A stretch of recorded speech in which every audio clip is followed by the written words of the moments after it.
Здравствуйте, это программа «Ревью», и сегодня в выпуске. Страсти Дакара. В Алматы прибыли пилоты ралли-команд. Бумеранг добра. Турал Эверест передает эстафету зрителям «Ревью». Барби уже не та. В продажу поступили неидеальные куклы. Кто сказал, что сплетничать плохо? Психологи доказали обратное. Вот так дела. Макс Барских сделал поклонникам непристойное предложение. Отбитые пятые точки и настоящий экстрим. В Алматы прибыли пилоты двух казахстанских ралли-команд. Штурманы поделились с журналистами сочными подробностями самой опасной гонки планеты, которая проходила в Аргентине. Они вернулись невредимыми с самого опасного и экстремального соревнования. Пилоты команд Казахстана и Астана Мотоспортс сегодня хвастались неплохими результатами. По итогам международного состязания «Дакар», которое проходило со 2 по 16 января в Аргентине и Боливии, Астана заняла 11 место, а Казахстан – 25-е. Астану Мотоспортс представляли Артур Ардавичус и победитель Кубка мира по ралли-рейдам 2015 года Игнат Фальков. Спортсмены защищали честь страны в категории грузовиков. В составе второй команды выступил пилот Андрей Чередников и другие гонщики. Дакар – это сложнейшая гонка планеты. Ее недаром называют так. Каждый день это большой стресс. Увидели столб черного дыма. Нам сразу стало понятно, что на трассе что-то случилось, что горит какая-то гоночная машина. Немножко сбавили ход, потому что никогда нельзя бросать в беде участников гонки. Мы смотрели, нужна ли помощь, но параллельно мы все это сняли, и я был свидетелем того, как горел один из наших соперников. Соперник, к счастью, жив-здоров, но было немало и других прецедентов. Роман Масленников, представитель медиагруппы «Астана Мотоспортс», делал репортажи с места событий. Говорит, что очень часто на Дакаре страдают зрители. Артур Ардавичус, пилот Татры, не раз подтверждал это, то, что я, говорит, несусь 140 км в час, 9 тонн, а передо мной просто какой-то зритель пытается сделать селфи. На прологе Дакара, который потом отменили из-за того, что автомобиль команды «Мини» влетел в толпу зрителей. В ближайшие недели пилоты намерены хорошенько отдохнуть. Впрочем, каникулы будут недолгими, потому что ни один из них ни за что не откажется от участия в следующем ралли-рейде. Виолетта Тельманова, Гани Калуов, «Ревью». Мы запустили эстафету добра, и ее принимает Турал Эверест. Артист уже приметил рынок, где пенсионеры торгуют полезной мелочью. Но он решил не ограничиться только одной покупкой. Турал отправил бумеранг добра всем зрителям «Ревью». Буквально на днях солист группы «Алдавай» Данияр купил у бабушки баночку варенья. Бумеранг добра он отправил своим друзьям. Я купил банку малинового варенья. Кстати, я немного простужен, и она будет мне в самый раз. Передаю эстафету Туралу Эверест. Давай, брат, сделай добро, не подведи. Артист в ту же минуту оказался на старте, чтобы купить у пенсионеров полезную мелочь. Даже морозная погода и плотный график не помешали Туралу сделать важное дело. Здравствуйте, друзья! Я принял эстафету от Данияра «Алдавай», и сегодня я покупаю у прекрасной бабушки яблоки. Здравствуйте! Здравствуйте. Как вы? Ничего, спасибо. Не холодно? Холодно. Ну ничего, скоро лето будет. Можно яблочки мне, пожалуйста? Пока бабушка складывала яблоки для Турала, он начал привлекать и других клиентов. Раз взялся делать добро, то и других стоит подключать. Слушай, мы запустили акцию «Купи у бабушки» на НТК. Так что предлагаю тебе купить или носки, или яблочки. Сделаем доброе дело. Да? Передаю эстафету тебе. Покупай. Почти за час у пенсионерки раскупили половину товара. Ведь и другие прохожие, видя такую активность, решили сделать добрую покупку. Пришло время передавать эстафету дальше. Я свою эстафету выполнил, принял. Передаю эстафету Айкыну. Айкын, давай, приходи, покупай яблочки. Жду. Друзья, а также я передаю свою эстафету всем телезрителям, которые смотрят сейчас меня. Бумеранг теперь запущен и к вам, наши телезрители. Не проходите мимо пенсионеров, ведь 300 тенге для нас не такие большие деньги, а для них приятная помощь. Пусть эстафета добра будет бесконечной. Яна Пучкова, Гани Калуов, новости «Ревью». Лина, а ты часто сплетничаешь с подружками? Я не сплетничаю. Это так некрасиво и вообще неправильно. Да ладно, ты либо врешь, либо у тебя нет подружек. Потому что британское психологическое сообщество доказало, что сплетни помогают налаживать личные контакты. Сплетни – это несанкционированное суждение о людях в их отсутствии. У перемывания чужих косточек однозначно плохая репутация, но тем не менее оно помогает людям сблизиться, считают психологи. Конечно, это сближает. И даже вот в компании, в плане аффилиативного общения, вот мы начинаем общаться, а вот вы знаете про такого, а вы знаете, что он? Вот. То есть, естественно, в этом нет ничего нового. Еще одна польза сплетен заключается в том, что обсуждение чужих неудач повышает самооценку, успокаивает человека, снимает стресс и даже лечит депрессию. Хотя, по мнению Александра, это спорный момент. Если это ему даст облегчение на какую-то там минуту, максимум на часы, но не более того. Это часто узнают те люди, о которых он сплетничал, обижаются на него, ссорятся с ним и создают тем самым еще большую депрессию. Принято считать, что этим делом любят заниматься девушки, обсуждая наряды подруг, недостатки бывших ухажеров и жалуясь на коллег. Телеведущая Салтанат Бекжигитова не скрывает того, что тоже иногда этим грешит. У меня есть подружки, с которыми я могу обсуждать мальчиков, парней, какие-то определенные ситуации. Но, опять же, смотря с кем ты общаешься. То есть с кем-то можно посплетничать, а с кем-то категорически нельзя. Чтобы потом самой не стать объектом пересудов. И этот страх характерен для многих казахстанских артистов. Актеры, певцы и продюсеры не любят, когда другие обсуждают их жизнь. Завистливые люди часто осуждают то, чего не умеют, и критикуют тех, до уровня которых им никогда не дотянуться. Думаешь, ты знаешь, кто я? Нет, ты знаешь только то, что обо мне говорят другие. Пусть люди говорят что угодно, а ты следуй своей дорогой.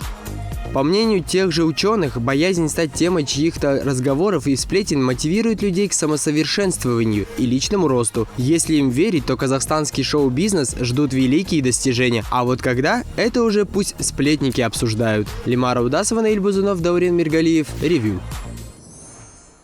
А теперь о печальном. Барби уже не та. Скоро в продажу поступят куклы с реальными пропорциями женского тела. Это как, у них грудь больше станет? И грудь больше, и бедра шире. Для полноты картины целлюлита не хватает. 57 лет Барби существовала в едином стандарте. Супердлинные ноги, осиная талия, пышная грудь. Но в этом году производители знаменитой куклы пошли на невозможную, казалось бы, уступку. Теперь игрушка будет выпускаться в 3 вариантах – высокая, низкая и пухленькая. Многие мамы жаловались, что Барби слишком худая. Но то, что теперь будут и высокие, и низкие куклы, дает выбор мамам. Мы ведь в реальной жизни тоже все разного роста. Я разговаривал со многими покупателями, и реакция в основном положительная. Несоответствие пластмассовой леди реалиям жизни обсуждали давно. Самые дотошные высчитали, что будь Барби настоящей, она бы при росте 1,75 м весила 49 килограммов и на таких длинных ногах не могла бы ходить. При этом параметры любимой куклы якобы мешали девочкам адекватно оценивать собственную внешность. Правда, жертв идеала Барби в глаза никто не видел, не считая, конечно, Валерии Лукьяновой с Украины. Она с красивыми пропорциями, у нее все на месте, да? У нее длинные волосы, у нее длинные ноги. Боязнь несоответствия появляется у девочки, то есть проблема так называемая дисморфофобия. На наших прилавках пока Барби плюс сайз не появилась, но алматинцы уже знают, покупать такую новинку своему чаду или нет. Нет, это ненормально. Кукла должна быть куклой. Чтобы приятно ребенку было приятно с ней играть. Но почему она должна играть с естественным это? Она нас видит ежедневно. И наши объемы, и наши этот. Нужно стандартные формы для кукол выбирать, потому что дети стремятся к красоте их героев, которые они выбирают. А вот психологи настаивают, нормальная кукла меньше проблем, потому что в будущем это избавит от многих комплексов. Они могут дать положительный эффект на восприятие ребенка, потому что есть определенная толерантность в этом. Почему? Потому что все рождаются с разной красотой, и у всех она своя. Так что, кто знает, может быть, коротконогая, широкобедрая Барби будет уходить с полок быстрее своей стройной предшественницы. Что интересно, Кен остался без модификаций. Хотя лысый маленький мужчина с пивным животиком тоже мог бы составить конкуренцию красивому бойфренду Барби. Кстати, с сегодняшнего дня новые куклы доступны в продаже онлайн, а чуть позже появятся на полках магазинов. Виолетта Тельманова, Ерлан Абдуалиев, Ревью. Это новости ревью, и мы продолжаем. Кейтлин Дженнер решилась на пластическую операцию. Это та, которая была Брюсом Дженнером. Да, теперь она продолжает себя совершенствовать. Кейтлин решила сделать бразильскую попку. Слушай, Аллу, может быть, тебе тоже рискнуть? Не-не-не, я лучше в зал. В интервью женщина заявила, что ей надоели насмешки со стороны пышнотелых Ким и Хлои. Оказывается, новоиспеченную мадам в семье Кардашьян называли плоской. И теперь, чтобы не затеряться на фоне родственниц, Кейтлин решила и себе нарастить ягодицы. И, кстати, после смены пола это не самая шокирующая новость от Дженнер. А вот Рита Ора удивила так удивила. Девушка показала поклонникам все прелести, которыми ее наградила природа. На такой шаг певица решилась ради обложки журнала. Этим снимком Ора доказала: все, чем она хвастает, натуральное. Рози Хантингтон-Уайтли в этот раз не раздевалась. Модель Victoria's Secret занялась новым видом бизнеса. Она выпустила линию косметики. Мы просто смешали все то, что я люблю, и упаковали это в разные виды косметики. Она подойдет даже сидящим в зале. Строить бьюти-империю Рози пока не планирует. По словам девушки, сейчас она пробует себя в разных сферах, чтобы понять, чем ей стоит заняться после завершения модельной карьеры.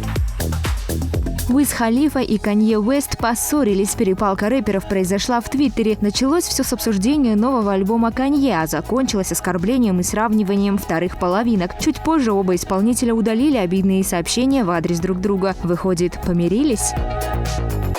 Ди Каприо в последнее время ни с кем не конфликтовал. У него есть дела поважнее. Актер встретился с папой римским Франциском в Ватикане. На аудиенцию Ди Каприо приехал не один, а в компании своего отца Джорджа. Как обычно, Лео много говорил о проблемах экологии. В конце встречи он подарил папе альбом картин художника Иеронима Босха, а также оставил пожертвование, чек, сумма которого не разглашается. Луи Томлинсон показал сына. Напомним, участник группы One Direction стал отцом. Первенца по имени Фредди Рейн исполнителю подарила его бывшая девушка Брианна. В интервью Луи сказал, что пока непонятно, на кого похож малыш, но он просто уверен, что его гены сильнее. Посмотрим. Наталья Водянова ждет 5-го ребенка. Сейчас супермодель находится на ранних месяцах беременности, однако округлившиеся формы выдали ее с головой. У девушки уже есть 3 детей от первого брака и сына от нынешнего бойфренда Антуана Арно. Сабина Таргаева, Новости Ревью. Луина, я, конечно, понимаю, что твое детство было очень давно. Но скажи, ты в лагере отдыхала? Ну, по крайней мере, оно было намного позже твоего. А в лагерь я ездила. Песни у костра, массовые купания, как вспомню. Ну, роботов ты точно не собирала.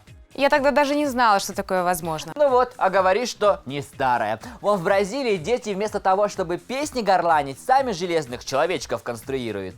В этом лагере даже свежего воздуха нет. Все палатки находятся в помещении. Странные они, эти изобретатели.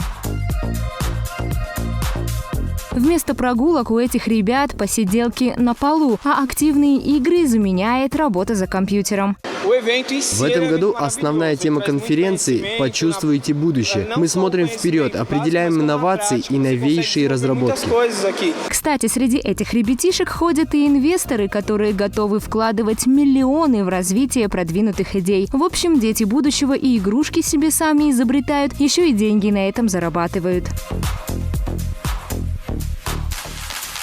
Когда юные техники вырастают, они отправляются в Японию на выставку достижений в робототехнике, где представляют свои проекты. В этот раз взрослые инноваторы презентовали железных продавцов-консультантов. Мы считаем, что наши изобретения должны помогать людям. Все изобретения направлены только на это.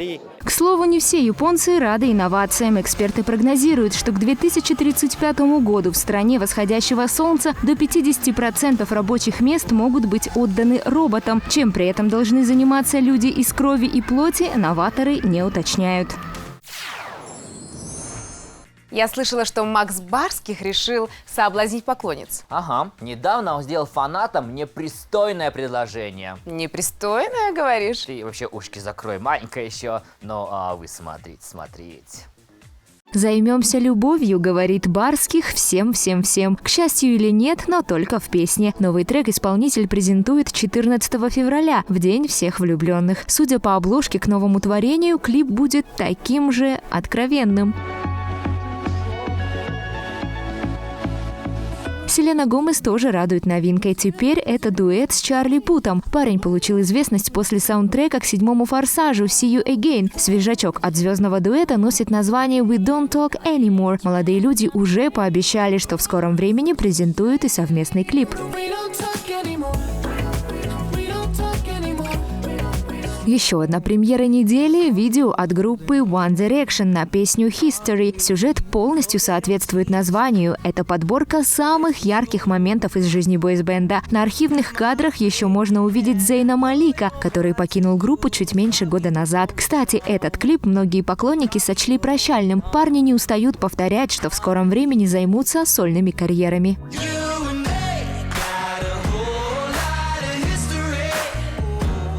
А вот Зейн Малик на бывших коллег не оборачивается и уверенно шагает вперед. Парень представил дебютный сольный клип под названием «Pillow Talk». В работе красавчик задействовал свою нынешнюю девушку, модель Джиджи Хадид. Любителям психоделики новинка точно придется по вкусу. А вот Рианна мелочиться не стала и презентовала целый альбом. Пластинка называется «Анти», в нее вошло 13 треков. Ох, и долго же ждали лонгплея от девушки. То она личные вопросы решала, то вещи да духи создавала. Еще один занимательный факт – альбом можно скачать совершенно бесплатно.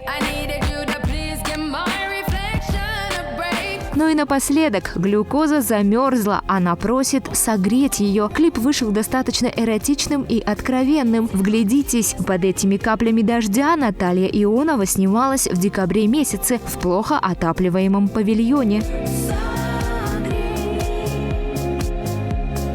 Сабина Таргаева, Новости Ревью. Луина, представляешь, наш танец на лабутенах собрал 12 тысяч просмотров за сутки. Кстати, люди интересуются, у тебя у самой-то лабутены-то есть? Забыла подошву покрасить, но зато штаны есть. И я завтра их покажу. Танец команды «Ревью» просто порвал YouTube по просмотрам. Наши ребята могут не только делать новости, но и развлекаться. Этот заразительный трек покорил даже мир животных. Так котики решили спародировать своих хозяек. Шнуров решил обуть в лабутены весь мир. Но, как оказалось, высокие каблуки не всем по душе. Тот самый момент, когда с другом услышал популярный трек. Попугайчики, видимо, очень любят тусовки в гнезде.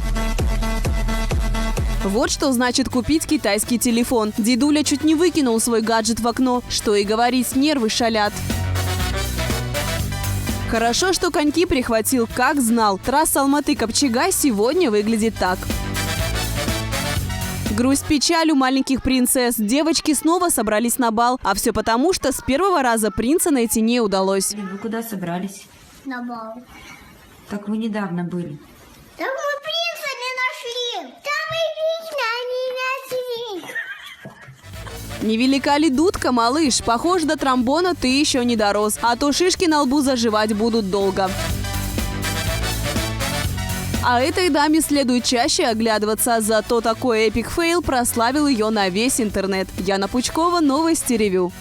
Это была программа «Ревью». Ну а следующий выпуск 22:10. Берегите себя. Одежду ведущим предоставил бренд «Остин».